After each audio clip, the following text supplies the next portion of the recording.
Hi everybody, this is Julia from the Macedon Public Library, and today Brian is going to be sharing some information about the summer sky. So we are at the very end of May, going into June, and our constellations are kind of changing. Well, the constellations are changing. Anyway, I'll get out of the way and let the scientists talk.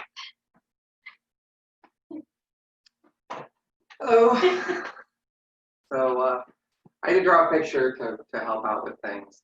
I thought I would talk about some of the things you can see in the night sky during the summer.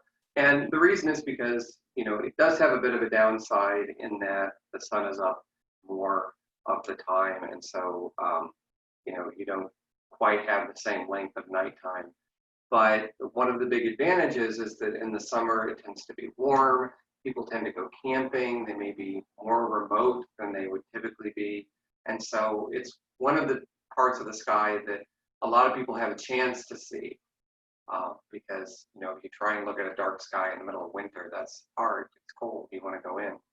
So, and in the night sky, the biggest thing, the easiest thing to find is something known as the summer triangle.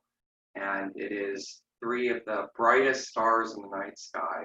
And they're very easy to see. Find the three bright stars in the sky, and it's a huge portion of the sky. It's not a little triangle, but it's this bigger area, and it's easy to see. So as far as when it comes to June, which is kind of the start of summer, after Memorial Day, we kind of look to summer. If you look after sunset in the east, somewhat high, 23 degrees up, then if you find the brightest star in the sky, not a planet, but the brightest star in the sky, that is the star Vega. And it forms the top of the summer triangle. So if you find Vega, the brightest star, you'll see in a large patch of the sky, two other bright stars. And if you look kind of down and to the left a little bit, when you're looking generally towards the east, you'll see Deneb. And if you look down and towards the right, you'll see Altair. Two things about this. One is, this is not like Orion, for example, that a lot of people see in the winter, where it's a constellation and it takes up maybe about that much of the sky. Summer triangle takes up a good portion of the sky. So these stars seem fairly wide apart. And that's partly because these don't form a constellation. Each of these is in their own constellation. So Vega is in the constellation Lyra, and Deneb is in the constellation Cygnus, and Altair is in the constellation of Aquila. So each of them are the brightest star in their own constellation. So this is not a constellation. This is what we call an asterism. An asterism is just a pattern of stars in the sky. So basically, astronomers have 88 official constellations. And if they are not one of those 88 official constellations, and it's still a pattern you can see, it's called an asterism. Now, that doesn't mean that some asterisms were actually constellations of other cultures or other histories, but in modern astronomy, we just have 88 official ones. So what makes it nice is that as soon as June comes, you can find the summer triangle. And because they are the three brightest stars that you will see, they're very easy to find. And the reason it's called the summer triangle is that night after night, the summer triangle will get higher and higher and higher in the sky. So eventually, when you're in midsummer, the summer triangle will be right overhead. So if you're looking at where all these stars are at night, look up in the middle of July or late July, you will see three bright stars, and you will say, oh, that's the summer triangle. And once you recognize it, it's very easy to find. You can, from the summer triangle, find out some other constellations. I don't want to kind of do that right now, because I think the best way is if you go to something like Sky and Telescope, or some of the other websites that I've mentioned earlier. They have nice pictures that are drawn accurately to scale about how you can find other constellations. most people won't necessarily find all of them. The constellations that these stars are in are relatively dim, so they're somewhat hard to see. But if you look out in the night sky, you can see the summer triangle. And what's nice about it is because it's high in the summer, even if you're kind of out in the woods and the trees are fairly close to the horizon, you'll still be able to see the summer triangle overhead. So if you find the summer triangle, you know where some things are. And there's one thing about the summer triangle that I find nice, particularly if you haven't seen it before. And that is, if you're in an area that's dim enough, and you find the summer triangle, and okay, the brightest star, and you can see that it's the brightest star, is Vega. So you know the orientation of the summer triangle, even if it's overhead. One of the nice things about the summer triangle is that the way it's positioned, running through it, is the Milky Way. So if you ever want to find the Milky Way in summer, when you're out camping or something, find the summer triangle. And if you're looking at the summer triangle, if you kind of look up and to the right that way, you can possibly see the Milky Way. The Milky Way is not bright, but in a very dark sky, you can see it. And even if you're in a rural area in Western New York, it is dark enough to see the Milky Way. Probably what you would see is the region over this way, kind of more to the south, and a little bit to the right of where the summer triangle is. Even though the Milky Way does run through it, the brighter region is here. So you would probably see this region. You might see some of it going through here. What it looks like is clouds. It looks like clouds. And the easiest way to kind of find it is that if you're in a dim area when the moon is not up. So if you look when the moon is either in the new moon phase or it's below the horizon, so you don't have moonlight, what it will look like is this kind of faint, thin clouds as if they're illuminated by moonlight. So it's this kind of faint, hazy white region. And since the moon's not up, you know it's not clouds. So if you see it and it looks like this cloudy region and the moon isn't up, that's the Milky Way. And so if you find the summer triangle, that's the easiest way to find the Milky Way. And I talk about different ways, but find the summer triangle, know where you are, and then look off to the right and you'll see where the Milky Way is. Because it runs entirely through this area. So you can even see it. If it's really dark areas, you can see it running through the whole thing. You know that that's our own galaxy. So it's one of those things that people remember when they see the Milky Way. You can always tell, because if someone hasn't seen the Milky Way, they might say either they haven't or they'll say, well, I think I may have. But if they've really seen the Milky Way, they will almost immediately go into a story. They'll talk about that time when they saw the Milky Way, and they immediately start talking about it. So of all, regardless of any constellations or anything, if you can find the summer triangle, if you can see the Milky Way, that's a real treat for the summer. And particularly with kids and grandkids, if you're out anywhere rural, out on the summer cabin or out camping or something, this is the best chance to see the Milky Way, because it'll be high in the sky.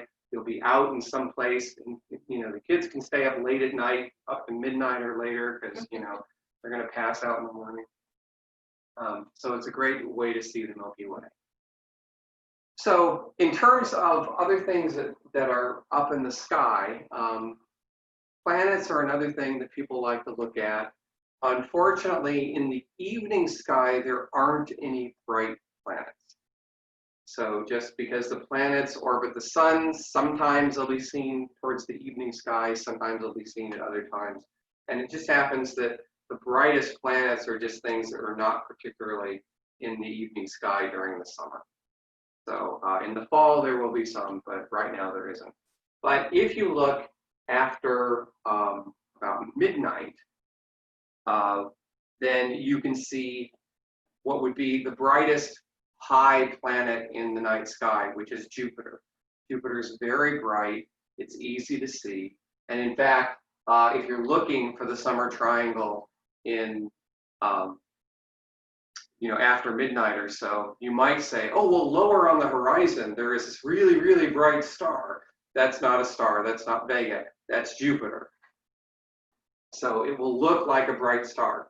The way you can tell that a dot in the sky is a planet and not a star is that if you look at it, unless it's really close to the horizon, if you look at it, planets don't twinkle. So planets are just bright points of light and they do not twinkle. And so if you see this really, really, what looks like a really, really bright star in the east after about midnight or so, and it's not twinkling, that's Jupiter. So, so that's one of the planets you can see. If you can find Jupiter, which, if you're up after midnight and look for Jupiter, you could also find Saturn. So basically, not in this position, but if you find Jupiter on the horizon, Saturn will be kind of over there. So forget that part of the constellation. But basically, they'll be relatively in the same direction. They're not particularly close, but if you can find Jupiter, you can find Saturn. And Saturn will be, it won't be quite as bright, but it'll still be bright compared to the stars. So those tend to be easy to find. What's nice about those two is that both of them, if you have either a small pair of binoculars or a small telescope, give you kind of a treat. Because if you look at Jupiter, you'll be able to see kind of the banded clouds of Jupiter. You might see what look like a couple of stars, either 1 to 4 stars that are very near Jupiter. Those are actually the 4 largest moons of Jupiter. Those are known as the Galilean moons. So you can watch them. And if you watch them night after night, you can see them move on either side of Jupiter as they actually orbit Jupiter. If you look at Saturn in a small telescope, you can see, depending on how sharp your telescope or binoculars are, either the rings of Saturn or that it's not a circle shape, because what you're seeing is the light of the rings blurred together with the planet itself. So that's another treat. If you wait a little bit later, so after, say, 3 in the morning, and you again look in the east, or early, if you want to do it that way, what you will see is Mars. So Mars will be up in the eastern horizon, and that one's very easy to find because it very clearly is reddish. It has a red planet, it has a red color to it. So you can, if you see something that looks like a really, really bright red star, that's Mars. And you'll see it's not twinkling, and there you have it. By then, Jupiter and Saturn will move up higher in the sky, so you'll be able to see them. But unfortunately, all the planets are in the morning sky. So you either have to stay up really late or get up really early, because it has to be before sunrise, but after either midnight for Jupiter and Saturn, or after like 2 to 3 in the morning for Jupiter, or for Mars. So, but if you happen to be up, those are ones that you can get. Or if you have kids or grandkids that want to get up early in the morning and then you can send them back to bed, it's a good thing to see. Right. But those are kind of the planets and things that you can see. But the big thing would be find the summer triangle, get used to the summer triangle, because knowing it is a great way of just kind of connecting to the sky. And if you can find the summer triangle, then you can find the Milky Way. And if you haven't seen the Milky Way, you should definitely try and see the Milky Way. Excellent. Okay, Julia has some questions if you don't have questions. Yes? What was the constellation for Altair again? Aquila. What is? So I know Cygnus is the swan. Cygnus is the swan. That's Dennis. Lyra is the lyre. Yeah. Aquila, the eagle. Okay. Yeah, because Altair is the eye of the eagle. Okay. All right. And then the other question is, when it is high summer and it's up high up, which of these stars are? How will you know the orientation? Like if you're camping, how do you know which is Vega, which is Deneb, which is Altair? So if it's really high in the sky and it's hard to know, or you're looking east or whatever, look for the brightest one. which is Vega. Okay, Vega is the brightest one at the top of the triangle. So if you find Vega, then just look around in all directions until you find 2 other bright stars. And as soon as you do that, it's like, oh, okay, there they are. Boom. Yeah. It's a little hard to describe, but it's not difficult to find. I mean, you can take kids out camping where there's enough overhead in the middle of summer and say, just look up, find the 3 brightest stars. And they'll go there, and there, and there's another star. That's the summer triangle. Kids can find this thing no problem. So adults should be able to find it no problem as well. You know, because they are literally the 3 brightest stars in the summer sky. So it's hard to confuse what they are. You know, find the 3 brightest stars overhead. I think the only thing that confuses people is that it's bigger than they think it will be. They'll see pictures of, oh, this is the summer triangle. And then they look out ahead and they're looking for a triangle that big in the night sky. And they go, okay, I find a really bright star here and there and there. Is that the summer triangle? Yes, it's really that big. Because again, they're not a single constellation, they're an asterism. They're just the brightest stars in their own constellation. So that's probably the only thing that really confuses people, is just how big, how far apart these 3 bright stars are. So I hope that gives you a good introduction of kind of what's out there. You know, obviously you can look for the moon phases and all sorts of things like that, but the summer triangle is a great way to mark that it is now summer, and it'll be up all summer. And by the time it's no longer easily visible, it'll be fall. So, do you have any questions? So when you say it takes up a good portion of the sky, are you talking like a quarter of the sky, a third of the sky, to the east, what? I want to say about a third of the sky. What I found from experience is the summer triangle is bigger than you expect. Okay. Because you'll see, oh, I understand that it's big, and then you go, wow, that really is big. Like in comparison Okay. to Big Dipper. Yeah. Yeah, it's much bigger than the Big Dipper. I mean, it's Twice as big. maybe twice as big. But I think one of the things is that when you're looking at things overhead, it's hard to gauge scale. So when you see a picture of it on the computer screen or in a book about stars, you have this kind of idea about how big they actually are. And then when you look in the night sky, your whole sense of scale kind of goes out of whack. So I think the only thing that people get confused about is there are some patterns of stars that aren't as bright but are close together. And since it's a triangle, pick any 3 stars and it forms a triangle. You know, so people will go, oh, those 3 stars right there, is that the summer? No, it's not the summer triangle. Well, no, it's not the summer triangle. The other one is that the Big Dipper is another one. There's a concept of an asterism known as the Pleiades. And it's 6 stars that are easily seen and a 7th one that's a little bit dimmer.